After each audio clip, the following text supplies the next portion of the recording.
Namaskar. In this episode of Dil Se, we'll talk about what happened after Baisaran. We all know that terrorists, and we are aware of the fact that they came from Pakistan to kill 26 of our innocent people in this country. And the government, the opposition, the whole nation stood together to tell the government, do what you have to do, but we must avenge this to ensure that Pakistan doesn't dare to do something like this again.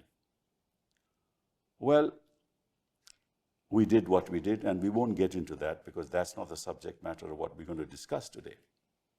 But I remember on the 25th of April, I had a press conference, and I suggested to the government that we should send an all-party delegation. And I also suggested that we should have a special session of Parliament. They have not agreed to the second. I reiterated my request for an all-party delegation on the 7th of May. And the reason was that when Parliament was attacked, I remember at that point in time, an all-party delegation was sent to different parts of the world. I remember I led that delegation to Africa. And again, it was a multi-party delegation. The idea was to tell the world as to how we are the victims of terrorist activities sponsored by a state which is unacceptable in any civilized society. So in that sense, I'm very, very happy that the government of India decided to send an all-party delegation of 51 members with 8 officials, with 1 Muslim in each delegation, in 32 countries. And they've come back. And I did not want to call a politician amongst them because different political parties have different perceptions and would have different views. So I thought that I would request the officials who were nominated to belong to the Foreign Service, who were accompanying the delegation, to come and tell us what they believed they achieved. My own perception, let me put it forth first, is that each nation has its own geopolitical interest. And nations are very hesitant to name states as sponsors of terrorism. So to that extent, I don't think it was possible for this delegation to evince that kind of response from where they went, that they would name a state. But I think they sensitized the world that we truly are the victims of terrorism. And a lot of it comes from Pakistan through the Lashkar-e-Toiba or Jaish-e-Mohammed and other organizations. But the question is, what were our objectives? Number one, to tell the world, that's fine. And to tell the world that our response was calibrated, it was mature. We didn't want to have an all-out war, but at the same time, we sent a message that if this happens again, we'll not sit idle. That's one objective, I think. The other objective, perhaps, was to get some response from various states and maybe some statements which name Pakistan. I doubt if that happened.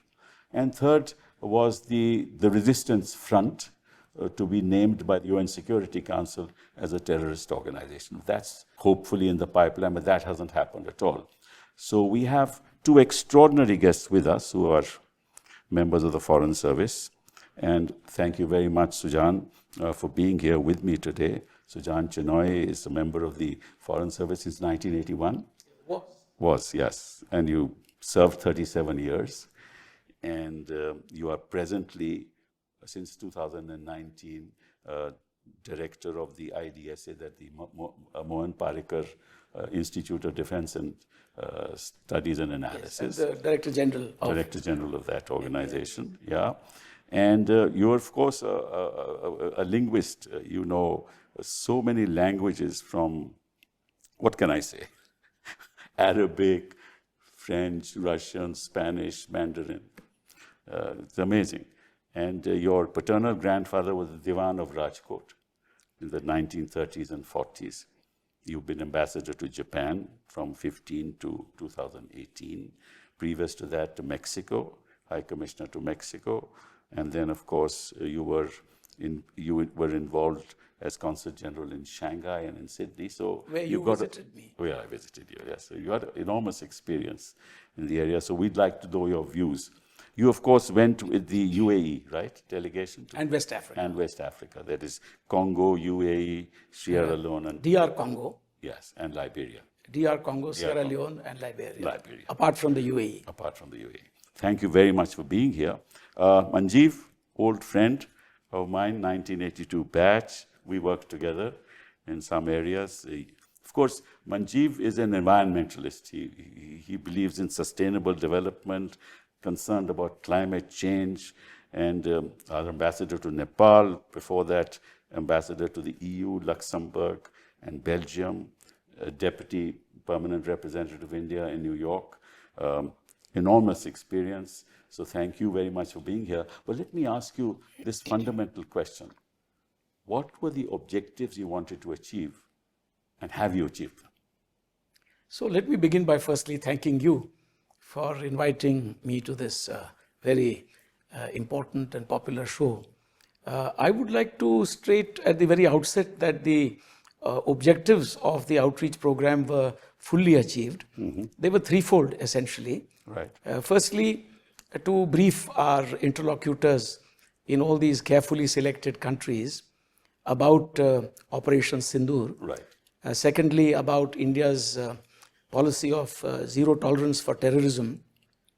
And thirdly, to sensitize them to the new normal which has come about in our external engagement in regard to Pakistan-sponsored terrorism. So the objective was not really, in my view, to go out to each of these countries and get them to name Pakistan. In fact, the objective was for us to go there and name Pakistan. And that was fully achieved. Because if you look at the countries selected, 33 in all, and by the way, there were 57 people in 7 delegations, nearly one half were from non-NDA parties. Yes, I know that. Only so 2 delegations were led by BJP. Exactly. Yes. So when you look at that, it was really, in a microcosm, India speaking in a united voice.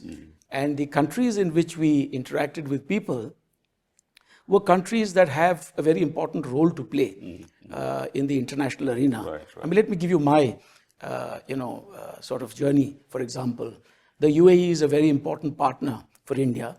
And in the UAE, we received not just a very patient understanding and hearing from the local hosts, right. But they were also going out of their way to condemn terrorism, to say that everybody condemns terrorism. That's a given. True. But they also said that they do not agree to the misuse of religion and the kind of bad repute that these terrorists bring to a certain religion. Agrees there also. And they also were quite frank in their condemnation of cross-border terrorism. And so I think when they speak of cross-border terrorism, and this came through particularly in interactions at the level of the Minister of Coexistence and Tolerance, a large number of interlocutors who were social media influencers, they knew exactly what we were talking about, because we were the ones obviously naming Pakistan. As I told you, the intention was not to get them to name Pakistan. The intention was to get them to understand what India's viewpoint is. I thought that that's sort of almost a given, because this has been happening this is not the first time it's happened, right from the parliament attack, right through Uri and Pulwama, and then now and in between the rise, everybody knows that these people cross our line of control. So I think I don't think any country is oblivious of the fact that this is happening outside of a state. You're quite right. You're quite right. So the short point I was making was that it was not so much our intention to get them to name Pakistan. It was our intention, in my view, to explain to them our viewpoint about Pakistan-sponsored terrorism and to sensitize them at all levels. Look at it this way. We went to, for example, DR Congo. Now, DR Congo is an important country, Africa's second largest, which is coming into the UN Security Council as a non-permanent member alongside Liberia. If you take Sierra Leone, for example, it is currently Yes, in the permanent a non-permanent member of the member UN Security Council. Yes. It is also the vice chair Yeah. of the 1267 UN Security Council Resolution 1267 ISIL and Al-Qaeda Sanctions Committee, Where you want the TRF to be where in fact sanctioned. we have also seen a very large number of LET and Jaish-e-Mohammed terrorists already proscribed and listed there. Besides that, it's an important member of the OIC.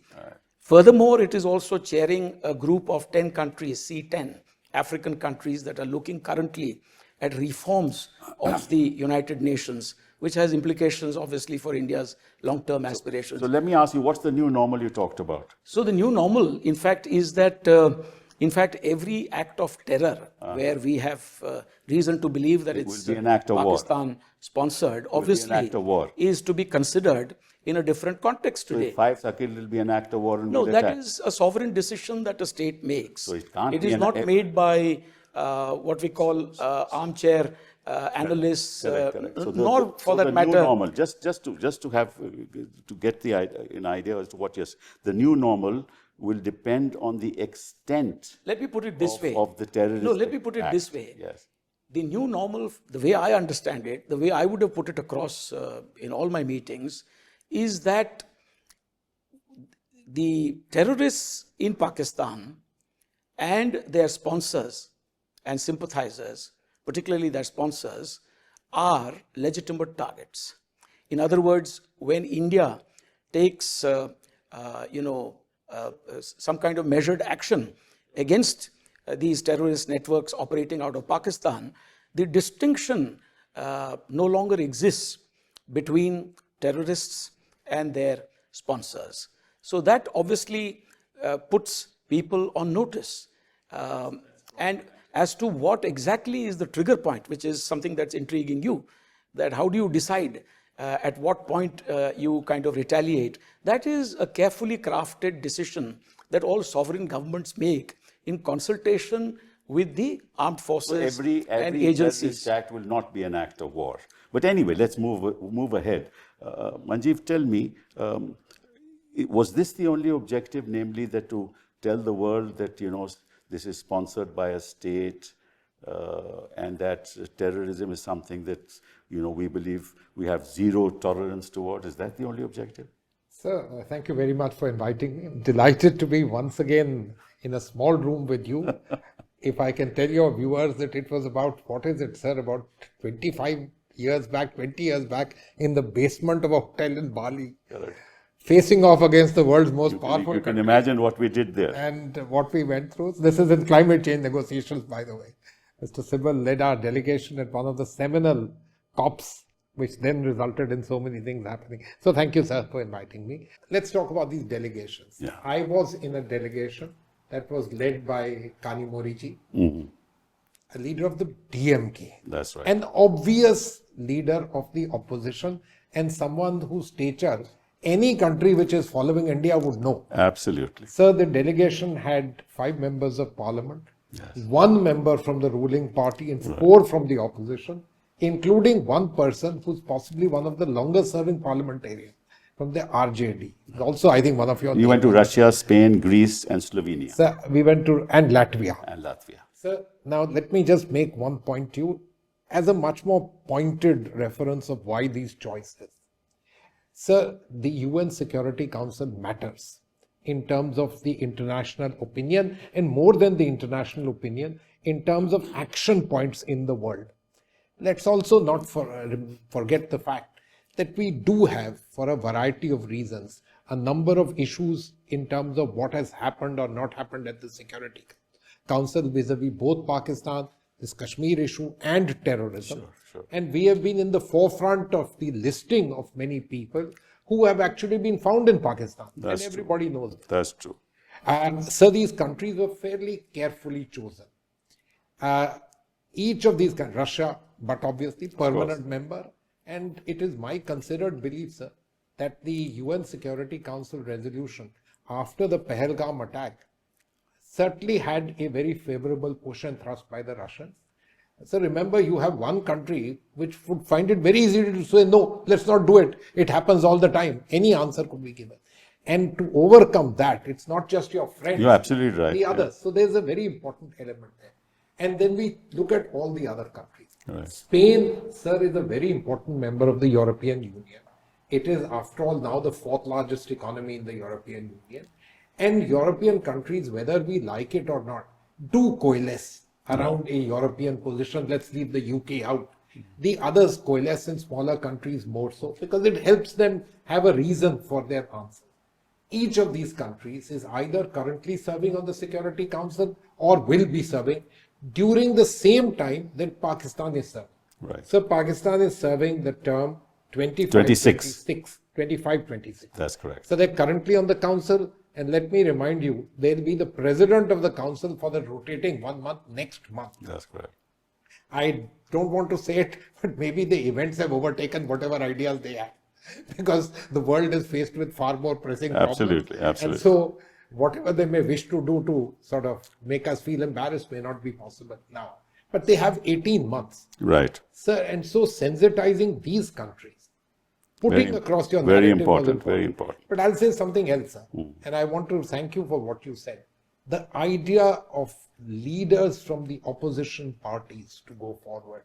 After all, sir, what is India when we talk about? Yes. The world's largest country, of course, but for the world's a fantastic market for the world. Yeah. And nothing interests countries than feeding their own self-interest. I didn't know that India is Slovenia's second largest trading partner in Asia. Sir, everybody has a vested interest in those you can do business with. And the second very important thing, all these are democracies. When we went to them and you saw the lineup of members of parliament, the first thing that they all said was, oh wow, there's one person from the ruling party. They're all leaders of parliament and all had been briefed by their embassies. And somebody like Kanimori ji from a big, major party leading, sir, it resonates with me. No doubt about it. I noticed one thing I used to tell my colleagues in the embassy, the ambassadors, when you and I talk, it seems like, sir, as you do, the great lawyer speaking in front of the Supreme Court. But when members of parliament, especially those who are elected, speak, it resonates with the other guy. And especially in one voice. Absolutely, sir. In one voice, without any rancor. So the big thing, in my opinion, was, sir, our ability to put forward across a national coming together, a national resolve, and that the whole of India is one on the question of terrorism.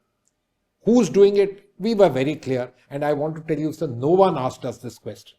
No one raised the question that, have you any proof? Nothing, sir. Everybody knows. That's right. I said that's a given. That's a given. You said everybody knows. Sir, nobody is sitting in the world. So that can't be an objective because everybody knows. Sir, they all know.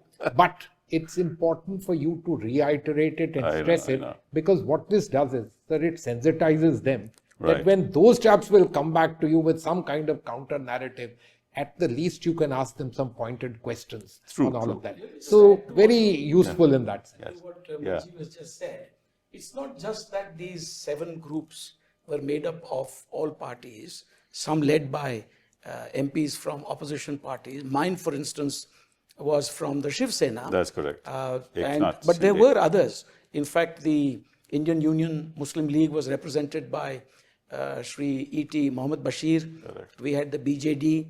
Yes, all parties were. Samsit Patra. And so there was Mr. Ahluwalia there. Yeah. There was a Sikh, there were Hindus, there were Jains. I think that message is Muslims. Clear. But the whole point is, it wasn't just that we had all our political spectrum represented there. In countries that we visited, we found that there was a resonance with their spectrum of political opinion as well. In fact, in countries that we visited in West Africa, the opposition leaders also came out to sit with the ruling party to echo the same sentiments about wanting to support India to the hilt, including in international fora. What was the support they were talking about? So may I make this point? It's a relevant point. The way we interact with the international community in the United Nations, both of us have served there in different times, is that you normally go through the delegations. and there's usually a permanent representative. Here we had an entire delegation of very articulate Indians, passionate about their nationalism, about their country, coming from different political parties, sensitizing the entire spectrum, all the echelons in the political hierarchy, from the president, vice president, foreign minister, the heads of the Senate and the lower house. All the MPs were sensitized in one fell swoop. In other words, when there are Pakistani machinations in the future from within the UN Security Council or outside of it, these countries have been sensitized at the level of their media as well, their journalists, their think tanks, their MPs. In other words, Pakistani disinformation, mischief, misrepresentation, propaganda of the type that we saw in abundance during the conflict. If it I will may also have scant effect. If I may say that, that's a diplomat's view. I can tell you that politics overrides everything. Right? With China there, backing Pakistan to the hilt, you don't expect anything to happen in the UN Security Council without China coming on Is board. that new? No, I'm just saying. So you're not going to get the resolution that you want. Because take, for example, Brazil. I mean, was not part of that delegation, but what happened in Brazil? Brazil said you should negotiate. Sir, may I? You should be talking to each other. Sir, take UAE. UAE also did not take a positive stand on anything. But India has never said no to negotiation. I'm just saying, because except that terror must stop. The problem is, politically, there's the Muslim world, which is not going to do, going to say anything about Pakistan. These are these issues. Japan, South Korea, they're more worried about nuclear weapons. Yeah. They're more worried about that than with anything else. So every region, every country has a different perspective to these things. Sir, Sorry, I completely agree with you that all countries will look at their national interest and their vested interest. Which is why, sir, I mentioned to you that India is a country of interest to almost everybody in the world. That's true. Because of our market size. Right. I told you about the case of Slovenia. Sir, all the Spaniards, we are perhaps one of the largest purchasers of those aircraft from the Spanish. They've never possibly had a deal of the kind. Sir, this is a fact. Sometimes you have to draw people's attention that we are a country of interest to you. But I want to say something to you about terrorism, sir. So everybody would condemn terrorism. That's that's a given. But it was very interesting to hear some of these people, including in smaller countries, use words and expressions which are perhaps even more vociferous and stronger than what we did. First, almost everyone said, we know terrorism. The Spaniards said, we know terrorism domestically, and we know Islamic terrorism. Yes. Some of the smaller countries said, we certainly know it, and one of them used this expression. It's a fantastic expression, to put it. The cancer of the modern world. And not at a junior level, sir. At the very top level of the government, which must be eviscerated. That they all have their national interests. Sir, I would also like to leave with you a thought that the idea of these countries and the choice is a little important, not just from an offensive, but also from a defensive point of view. Because as I mentioned, this country is going to be sitting with these people over a period of 18 months. True. We have a number of sets of issues and we have experience of this being blown up. And this allows us at least to have briefed people at a relevant level, which means, and hopefully, because of their bilateral interest with India, that they at least pause to say, we are also informed on the subject. Thank you for what you said. But let's just give it a thought. I really hope that happens, and I hope so too. And hope to pray. You see, West Africa is not a part of the world which is frequently visited by people from India. True. Our focus so far, whether in the context of the Indian Ocean region or the Indo-Pacific, takes us to mostly East Africa. West Africa is of growing importance. We have non-traditional security threats like piracy, for example, shifting to the Gulf of Guinea. And these are countries very rich in natural resources, but there is also a growing specter of terrorism in their part of the world. We've never associated terrorism with West Africa, but the Sahel region today, including countries like Burkina Faso, have shown the highest growth rates in terrorist incidents anywhere in the world. About 58% of terror incidents around the world actually take place on the African continent. The importance here is to sensitize them not just to the looming threat of global terrorism or terrorist networks that are actively aided and supported by nation states such as Pakistan, but also to demonstrate to them the linkages between these networks, whether it is Al-Qaeda, whether it is ISIL, all of these networks, ultimately LET, Jaish-e-Mohammed, they are all like Siamese twins, conjoined at the hips, with what is slowly emerging in West Africa. So we found our audience very grateful that we had managed to highlight Pakistan-sponsored terrorism, the networks that operate out of there with impunity, under the very nose and with the active abetment and encouragement of the Pakistani government and the armed forces, and that they would henceforth take this far more seriously. Well, isn't it ironic that despite all this, what is the FATF's response recently? Very ironic. Sir, let me say a few things to you. In 2022, they removed them from the grey list. And this time, of course, they said, without financing, it is not possible, but not going any further. Sir, you put it very well yourself. There is a power game of nations. And let us also understand that at about roughly 180, 200 million people, geographically located where it is, Pakistan is a country which offers itself to do whatever work for so many people. Why do you think Trump is having lunch with Asim Munir? Because he wants to use the territory there. You know that. So the fact of the matter is, so their interests are entirely different. So we have grown up on this and we know this fact.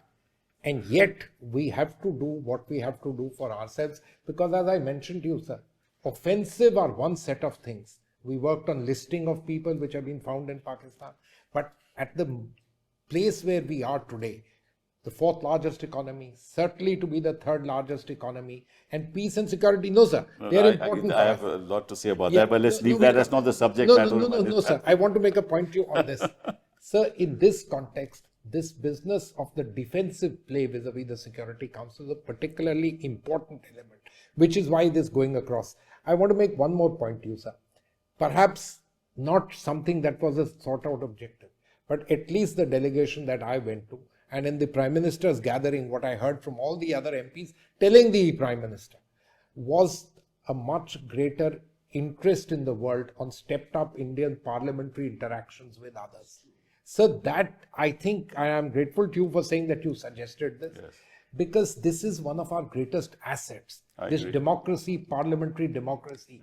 And I hope that will be the case, that much more use of this particular element. And the significance of ensuring that this democracy survives and doesn't continually be victimized by sponsored terrorism from across the border. There's no doubt about that.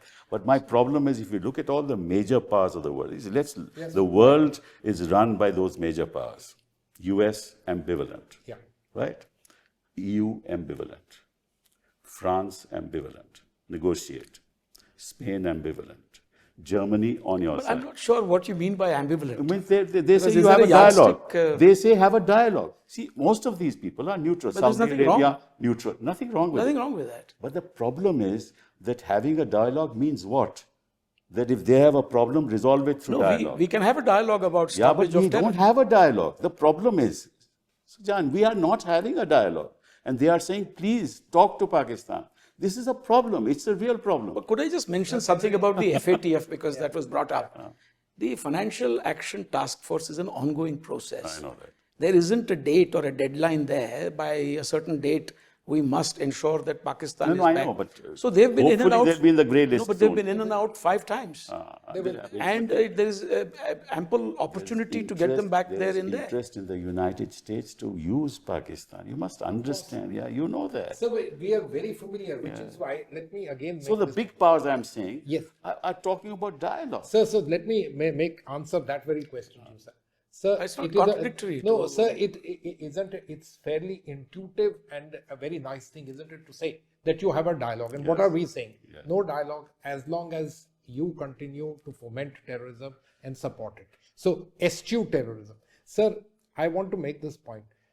the country that India is, a country of greater interest vis-a-vis those people, despite their geography and their willingness to make themselves available to others. The kind of economy, the interest that we are doing, allows a certain amount of leverage in that, which means that many countries turn around and at least will not let them have an opportunity to have a go at us. That's something very important. Manjeet, I agree with you. The problem, of course, is that there's also a domestic issue there. When you talk about we'll become the third largest and all, it's very means very little to me. I'll tell you why. That when you look at economies, you look at per capita income, right? And 800 million people in this country are living on the margins, right? It's not easy for them to survive. So our per capita amongst the BRICS countries is the lowest, right? And you're talking about markets. Yes, markets are available provided we negotiate. Now the Americans want agriculture to be open. Growth rate is the highest, sir. Right, I agree, meat to be opened. Now this is going to have enormous impact. So market is fine, but negotiation, what you get out of it, that's the main thing. Sir, may I just make a little point to you, sir? The question of what interests the rest of the world and what should interest you in terms of economics are two different subjects. Right. And you are absolutely spot on. You should look at per capita income. But for the world and for many parts of the world, it's your overall size, because the kind of things that are of interest to them, you will be able to afford in larger measure. Which is why, sir, I gave you this little example of Slovenia. I gave you the example of Spain. Sir, countries see in us a country of interest to them. And this is the greatest leverage that we've got.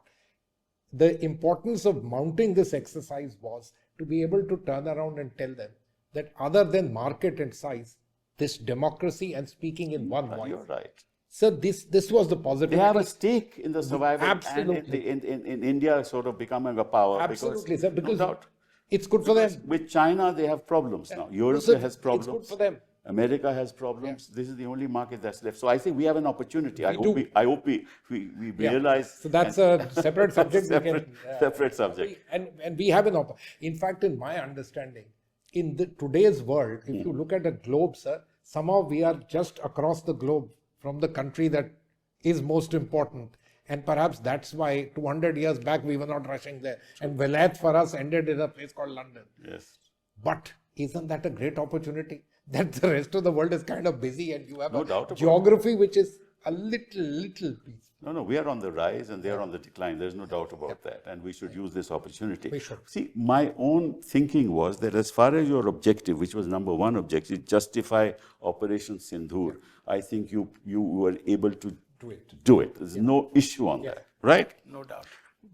The problem and the second objective was expose Pakistan's role. It was also done in full measure. No, I think they know about it. Everybody knows about it. And it was reinforced. Everybody knows about it. Your third objective was secure international action, right? That has not yet come, right? Hopefully, in time it comes through sensitizing. I agree. I mean, it's a step towards it. It's a step towards But by and large, the Western media didn't cover us very much. You see, let's be clear on But the it's not very important in my view that we go only by what the Western media said, because in each of the countries that we visited, we got very good coverage in the local media, in the local language. Even Russia got good coverage. In Arabic, in English, in French. I'm aware of it. I'm talking about Europe. I'm talking about the US. I'm talking about other major powers of the world. China we were not dealing with in any case, right? Japan and South Korea were more worried about nuclear weapons, less about this. So overall, yes, we sensitized them.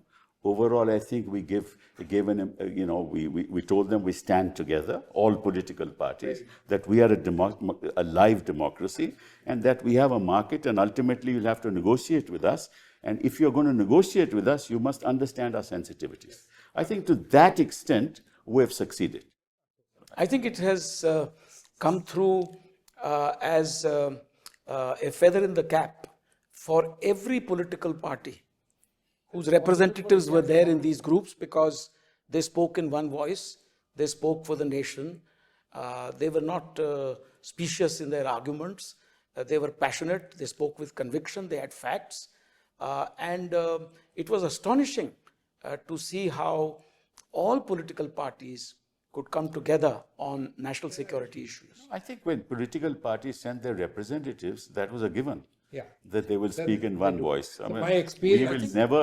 I think I remember very encouraging when in I my was view. in Bali and we spoke. All of us So spoke. my experience of honorable members of parliament from India, having dealt with them over a 40-year period, yes.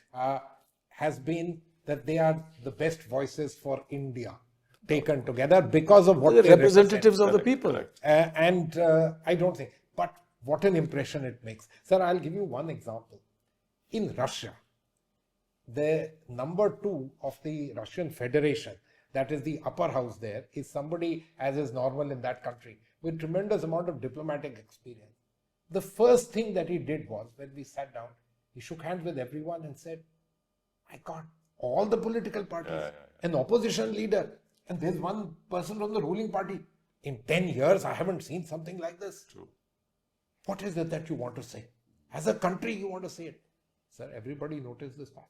In DR Congo, Sierra Leone, and Liberia, no exceptions, we found that the members of parliament at various levels in the Senate, in the Congress, etc., they came together to observe moments of silence.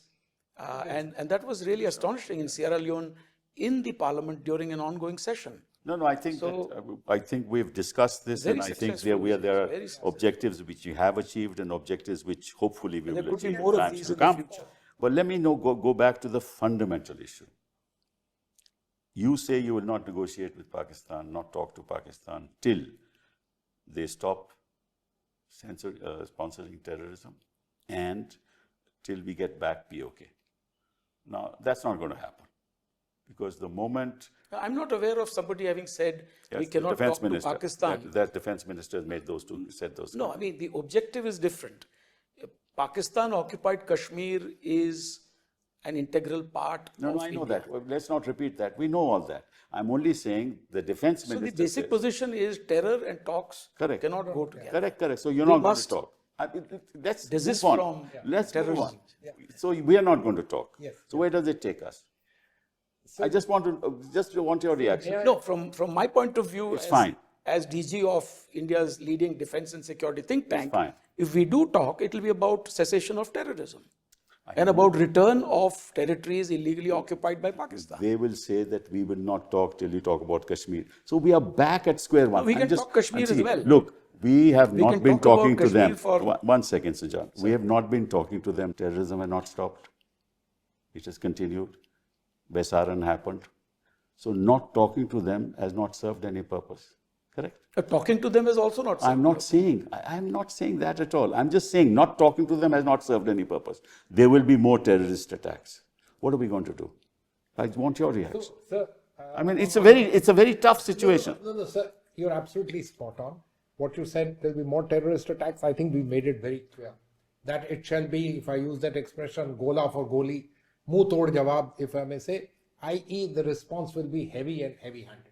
I think the world also understands and says, yeah, well, if it happens, you will do it. And we they will do also it. understand. We will Then also what understand. happens?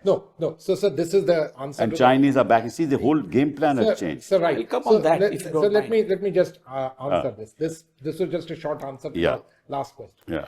Sir, on the other aspect of talks and so on, what is it that we actually would like? I'm not talking about big picture answers to everything and peace and security. Sir, they are a country that will remain in competition with us in various ways. It's our geography, the way we. They look are at it. not in No, competition. sir. We are too big a country to be No, sir, competing exactly. with them. Sir, no, sir. Let me. We make are not this clear. competing with No, Pakistan. No, we are not competing with them. They believe. No, sir. It's their problem. See, yes.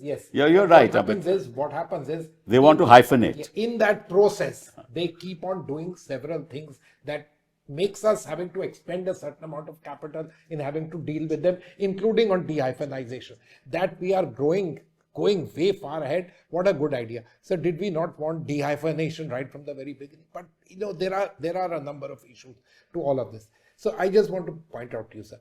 Sir, my understanding is that if there is a strong global gaze on Pakistan, and this may not happen for a variety of reasons, to make them realize that the cost of fomenting terror is something that is even difficult for them domestically this army rule and so on and something. And there is a degree of dismantling of all of this. I have little doubt in my mind that politically India would also like to try and see what can we do, because both countries, and I believe they too, but more than this, us, would like to try and focus more of our energies on doing the other thing, climbing the global height table, which means better economy, better people, per capita income rises, all of those. So that's what is making us a country of interest in the world, isn't it? True. That's what is making No, it. no, I you're come right. in on your reference to China backing Pakistan. Now, some people think that that's a new phenomenon. We are all aware that right from the very beginning, in fact, the late 1950s, China and Pakistan have always backed one another. In fact, in 1965, during the war between India and Pakistan, China had stood with Pakistan, supplied military hardware and equipment of that time, whatever it was that was available with the Chinese. Things like the Al Khalid tank was manufactured in Pakistan. Pakistan started manufacturing aircraft that had been obtained from China, like the J-7, later the JF-17 Thunder. They have been given M11 missiles in the past between 1990 and 1992 by the Chinese. And so it's not something new that we see today. Pakistan and China have always been in it together. Right. And therefore, I personally refute any suggestions that recently, for whatever reason, to do with the geopolitical situation, somehow China and Pakistan have come together, that their solidarity has increased. There may be a higher level of desperation in Pakistan because they've also felt, kind of abandoned by the West in the aftermath of the, pullout from Afghanistan and things like that, after the Taliban particularly were routed the first time round. So the issue here is that we have always dealt with China and Pakistan acting in tandem whenever we have dealt with Pakistan. And yet at the So same you time, think the situation hasn't changed? yet at the same time, if I may, complement this with a little addition there, the Chinese, while giving them whatever they have in terms of, defense equipment and maybe, intelligence sharing and fulsome support, moral statements, etc., they have themselves kept out of the fray. They kept out of the fray in 1965. They kept out of the fray in 1971. Despite suggestions to the contrary by the Americans, and they have kept out of the fray during Kargil. They have kept out of the fray this time. This does not erode from the fact that they have always been supporting Pakistan. So that's not new. Can I, sir, since this is a conversation and not you versus us exactly. kind of thing. Sujan, your points are absolutely well taken and understood. But their abilities to be able to help them now are qualitatively That's precisely different what I was going from to what say. it was. Fair enough. Don't forget, in 1965, they were not even sitting in the They are Security global Council. leaders in technology. So they were not sitting in the Security the kind Council. of the kind of technology they have, their satellite coverage is much better than any Sir, in the and in world. 1965 They can see. This is the problem today. The nature of war has changed, and the Chinese are very powerful. Sir, may I say And something it's not else? easy to win a war. Sir, may Therefore, I to say- say we will strike again, you may land up not winning It's the war. not Sir, easy may I for say anyone something to win else, a war. Sir, let me say something else. Russia has not been able to win a war. Sujan, let me say Perhaps something Israel else. will not. No, let me say something see. else. Sir, their de jure situation has changed. Yes. In 1965, they were not sitting in the Security Council. Taiwan was sitting there. Correct, exactly. In 71, they were not sitting there. Correct. Sir, this is a very major thing as far as we are concerned. A country which wants to be part of the global setup, not one of disruption and so on Exactly. and so forth. And today they are vassal states. They are the Chinese vassal states. I agree with you. So there Pakistan's a are vassal state. issues on all of this, so we understand. But again, I take you back to the same thing. Sir, for all that we talk about Chinese hegemony, India coming in the way, we all know all those. Those are given. What should we do, sir? If we were in South America or they were in Africa, maybe life would be very different, but it isn't. We have to live with the scenario. And in my understanding, the more we develop, become bigger and so on, the Chinese would also have a vested interest in us, See, vis-a-vis them, and let's hope. Manjeev, just as we showed a togetherness outside the boundaries of this nation, we must show togetherness within the boundaries of We this. must, of course, very. And that's fundamental. That goes without saying. And unless you are together here, you're not going to reach the pinnacles of power. Sir, all foreign policy is also a reflection of the domestic scene and the other way around. Exactly. And so a country, why is Mr. Donald Trump? And this is, whatever we have say, it's become a transactional world today. So- Nobody is bothered about A, B, or C. and so who you are matters. Sir, I again take you back to what I said. The main reason why, let me say, these countries in Europe, so we're not talking about smaller countries, and European countries, even smaller countries, have a $30,000 per capita income. They've suddenly over 20 years started feeling very empowered. All of them.